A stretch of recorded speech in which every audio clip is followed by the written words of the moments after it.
Hi guys, happy Tuesday. Yeah, happy Tuesday. So, it's crazy out there. It's really crazy out there. I mean, going to the grocery store is insane. So yeah, anyways, let's just go on with the, with Venus, the study of Venus, and we'll finish that. I needed to take a break from readings for today, just because I don't want to get burnt out, and I know you guys are waiting patiently. Jasper, I got you. Don't worry, I got you. So, now, alright, here we go. So this is like part 4 of a lot. So, okay, another characteristic of Venus seen in the emerging primordial archetype of the Paleolithic art that can easily be traced to later cultures, such as Greek and Roman culture, are the reclining nude figures of the goddess. So although the furthest chamber of the caves, with marked columns of life, such as those like the caves at the Lasaux and the Chauvet, are at the far rear of the cave, indicating a more likely place for fertility rituals. So the entrance to the caves is where reliefs or carvings of female figures, such as the reclining nudes, have been found. So at Les Iazet de Etiac in Dorgon, there is a cave shelf with sacred water bisons, I think bisons or basins, in an area large enough for gathering at La Salle, France. Outside the cave entrance, there are the reliefs of the triad of the goddess, at an Angel's Sur Anglin, Vinay. 3 colossal female figures manifest above the head of a bull at the cave entrance. Most importantly, at the cave at La Madeleine, reclining nude women and large pubic triangles decorate the entrance. Oh wow, lovely. The most likely scenario in the ritual use of the Paleolithic caves would be that the entrance would serve for gatherings. So in the case of Les Iazet and La Madeleine, where the entrance is aligned northwest to the southeast, they most likely were used for the sitting of Venus rising as the evening star in the early or late spring, while the inner chambers were used for fertility rites and rituals. So it's pretty interesting. It's a really, really interesting concept. I love that. So, where'd I go? So in fact, the depictions on the outside or in the entrance area of the caves might act as an indicator as to the purpose of the caves. It's kind of like the Egyptian temples. You have all these chambers, and then you finally get to your Holy of Holies, which is the inner shrine, which is amazing. So that's pretty interesting. Very interesting.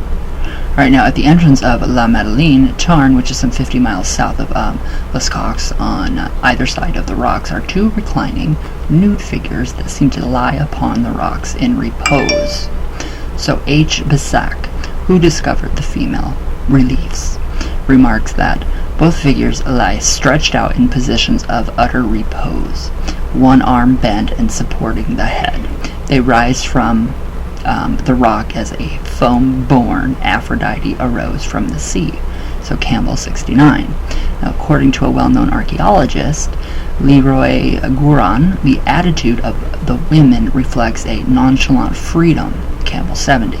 Now, if these figures evoke, not invoke, but evoke, the images of Aphrodite in the classical era of Greece and later in Rome, where the goddess is identified by her reclining position or her nonchalant leaning position when standing, then these figures might well be precursors of the regeneratrix as a beautiful, reposed woman.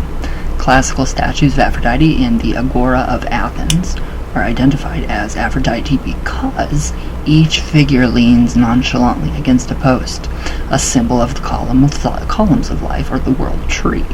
So on the base of the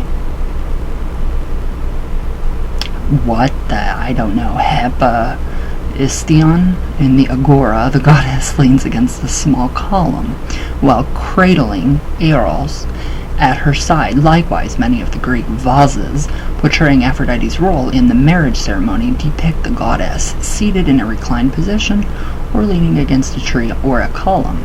The Roman copy of Aphrodite Olympias from the Circus of Maxentus seated in her reclining chair, is perhaps the most impressive image of an alluring, relaxed goddess. I love Aphrodite. I do. So another figurine that exists a bit closer in time to the reclining nudes of the Magdalenian era than those of Greece or Rome is the figure of a reclining woman known as the Sleeping Lady of Malta, from the Hypogenium of Hal Safalini. I butchered that, I know I did. Discovered in a subterranean chamber with a 4-columned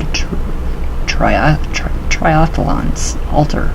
So the Sleeping Lady and the 2 other goddess figurines found with her are examples of both the reclining attitude of the Regeneratrix and the early cave temples that were originally caves and then underground temples. Now, in the side chamber, or apse, is an oracle room that produces a powerful acoustic resonance from any vocal sound made with it. This is really getting into what the temples are like with the Egyptian religion. I like this. So the Subterranean Temple, like the other temples of the Neolithic, Bronze, and Iron Ages, include the same elements of the goddess temples of the Paleolithic era. Primarily, the temples were all modeled after the sacred caves, with their walls painted in red ochre to imitate the womb of the goddess as a regeneratrix. Second, an oracle chamber at Haggar Kim, Malta, and Delphi, Greece, serves as a medium for the voice of the goddess to reach the people. Now, additionally, each temple or cave has an altar for the goddess in the shape of an apse, with claviform and triangle signs, or, in the case of the temples, a triathlon, often with a large stone in the shape of a cubic triangle. Now, in the Malta temples, the apse is centered through a stone doorway within a circle, and the center perhaps to imitate the cave entrance to the subterranean world. So interesting. Oh my god. It is just so interesting because it is going really deep into... I mean, this is identical to what an Egyptian temple would be like. So, alright, now where'd I go? Where did I go? Holy crap, I just lost where I went. Okay, so the temple complex at Haggar Kim is a megalithic temple complex facing the sea on the island of Malta, dating to approximately 3600 BC with the triathlon entrance. So chambers of red ochre and doorways that open to small chambers, one of which is an oracle chamber. Most importantly, Haggar Kim was most likely used as a temple of the Regeneratrix associated with the planet of Venus. Now, the temple complex faces the sea on the western side, giving full view of Venus rising from the sea as the evening star in 3 different distinct positions in relation to the moon. Each of the 3 chambers on the western side of the temple complex has outside entrances that orient to these celestial sittings. So a small semicircular niche housing a triangle altar stone outside the temple faces northeast to cite the solstices, equinoxes, and the rising constellations, as well as Venus. On the east side of the temple, the oracle chamber views Venus as the morning star, in position from due east. The 3rd sitting of Venus in the east as the morning star is through the main entrance, which faces southeast. The position of Venus furthest in the east, most likely associated with her beginning and or ending of each complete cycle. I love this. So the main entrance itself is just a spectacular triathlon with 8 entrance stones, the number of the full cycle of Venus in conjunction with 99 moons. Wow. That's crazy. The approach to the temple is marked by an orthostat and several ruins of older phases of the temple, as well as Misk, or the watering place. So the fact that Haggar went through several stages of completion, each successively more complicated to represent the cycles of Venus more accurately, emphasizes the importance to the ancients of the Regeneratrix in her transformative state. The watering place itself also testifies to the importance of water in the cycles of earthly and celestial life. It is a flat area near the temple complex that contains 8 bell-shaped reservoirs that still retain water, 8 again noting the Venus cycle. I've been using 8 a lot, and now I know why. Now, a monolith is near one well, and a replanting fig tree near another, perhaps signifying the goddess in her water character and identifying her with the columns of life or the world tree, respectively. So, the fig tree is a symbol associated with the regeneratrix, where'd I go? In Minoan symbology, where the goddess is seen in full glory as she mounts the world tree, depicted as a fig tree on the ring of Minos, worn by the high priestess of Knossos, Crete, Italy. So, the orthostat due north of Haggar, the monolith near one of the wells at the watering place, and several representations of the world tree or the world axis present inside the temple complex of Haggar are a reminder of the journey of the goddess in the night sky, rising from the underworld, traversing the celestial and watery realms. So the world tree points to the pole star or due north, the center of numinous energy, much like the orthostat of the goddess that guards the temple complex of Haggar. Wow. So in a chamber to the left of the main entrance of Haggar is another representation of the world tree, a four-sided pillar. The four-sided pillar has a tree and an owl on each side of its base, a large bowl-shaped basin for water on its top, and cup marks over it. All these carvings are images to reinforce the importance of the pillar as the world tree and the association of the goddess with the waters of renewal and new life. Next, the pillar is a carving of a decorated V with spirals on its legs and a bas relief of a plant life. So these images also establish the idea of regeneration from a feminine source. Everything's regenerated from feminine. Again, the image complex of water represented in the bowl, the bird with deep-set, cup-marked eyes, and the tree work together in the context of a growing ideology or a language of the goddess in symbolic form. Even the representation of 12 leaves on either side of the pillar might be connected with the 12 moons of the year, connecting the moon with Venus in the night sky. Similar bars reliefs of plant life and spirals, as well as a massive trilithon and with a V-shaped stone are found in other chambers of the temple. So likewise, the doorways of stone with circles or small openings are reminiscent of the entrance to the womb caves of the Paleolithic. Now, finally, the design of the Haggar temple complex itself is reminiscent of the sexual metaphors associated with the goddess of regeneration as Venus. It's really interesting. It's very interesting.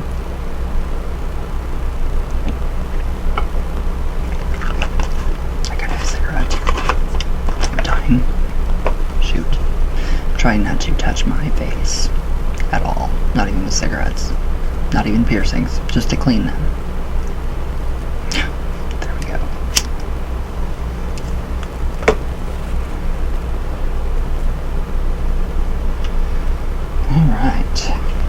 Now, so, where to go? Okay, so like the apse, whatever that's called, I don't even know how to say that. So, with the immense V sign in the Lesox cave and the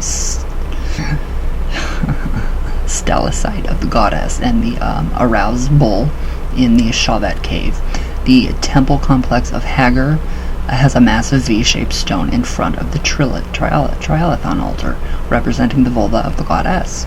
Moreover, the temple itself is designed for privacy, with its 6 separate chambers, 3 on the west for the evening star and 3 on the east for the morning star.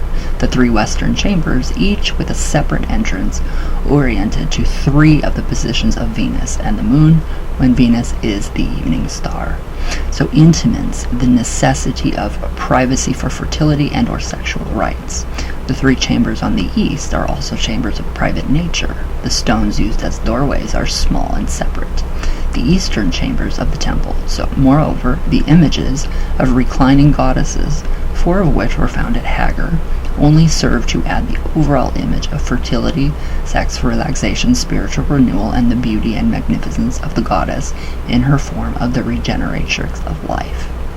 Like most of the temples of Malta, Haggar represents the earliest form of worship of the goddess, where man channeled the energies found in the sacred caves of the Paleolithic era into man-made replicas that served an increasing population, who began to formalize and structuralize long-held beliefs in the sacred nature of the feminine.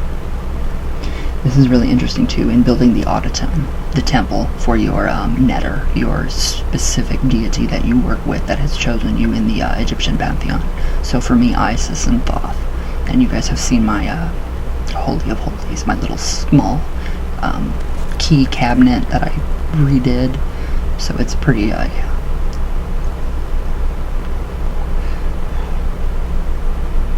So another noteworthy Neolithic passage, temple, possibly designed for the emulation and worship of the regeneratrix, in association with the planetary cycles of Venus, is Pierres Plates, which is on the eastern side of the Lac Méquier Peninsula in Brittany, France.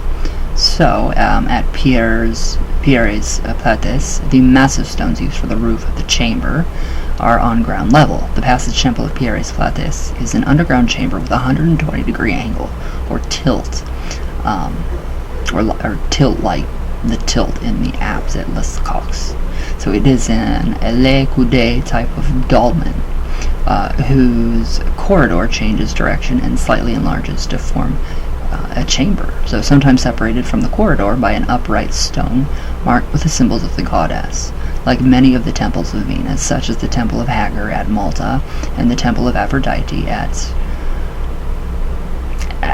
Corinth, Pierres Plates faces the sea, giving it a spectacular view of the Venus being born by rising from the watery realms. So this temple actually looks beautiful. It seems very beautiful.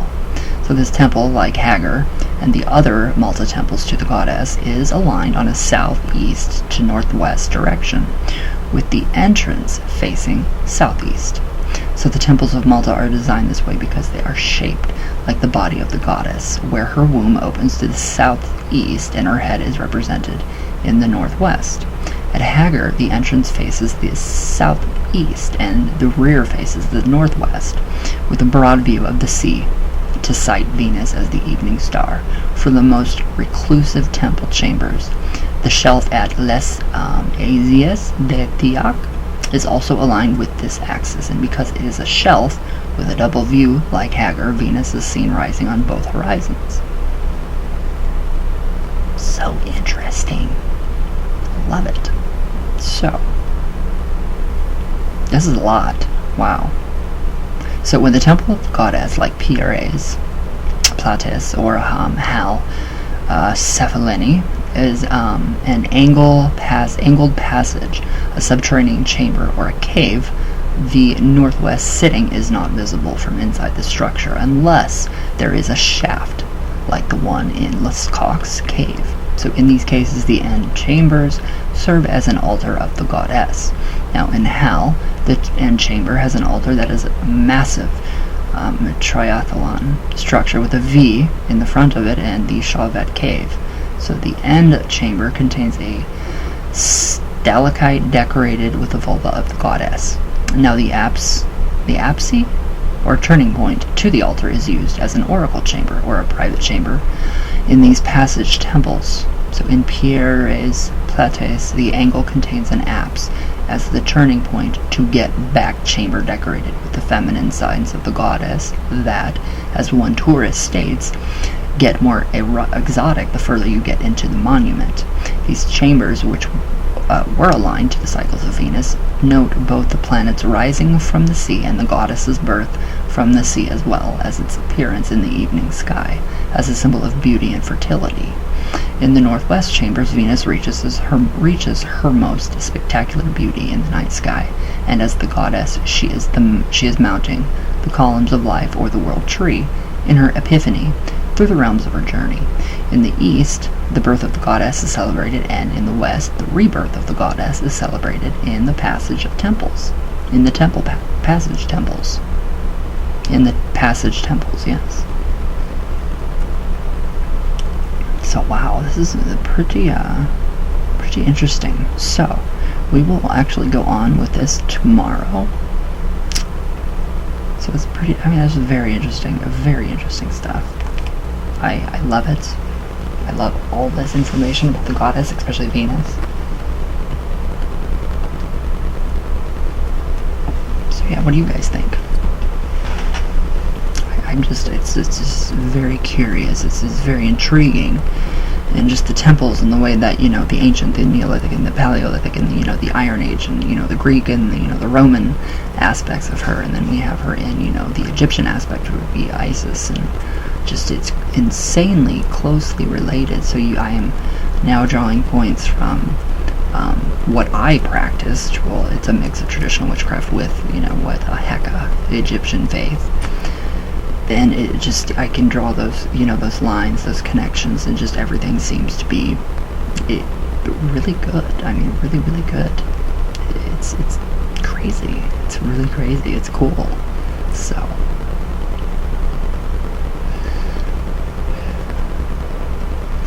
I'm wondering now why Isis has asked me to move her Auditum, her shrine box, her Holy of Holies. She wants me to put it on my, let's see, north, east, south, west wall. She wants it on the west wall, is what she told me. So it was telepathic communication when I was doing a Ouija session, like, way back. But she is kind of on the west wall, but she wants to be hung. So, I mean, I have got so much. I have Jinn up here. I have saints going on up here. I just don't know. It's, yeah, so. But anyways, alright guys, I'm gonna shut my mouth. So yeah, everybody just be safe. Please be safe. Don't get sick. Hand sanitizer. Wash your hands. Simple hygiene. And yes, I love you all very much. On my Insta or my Twitter, rjespich, I did put a Key of Solomon sigil for protection against sickness and illness. So you can simply visualize it, look at it, stare at it, know its meaning, let the lines reappear and disappear over and over. So it gets sucked up into your subconscious and then leaks out into your consciousness, and you can wear it too. So just some extra safety precautions, but always listen to your doctors first.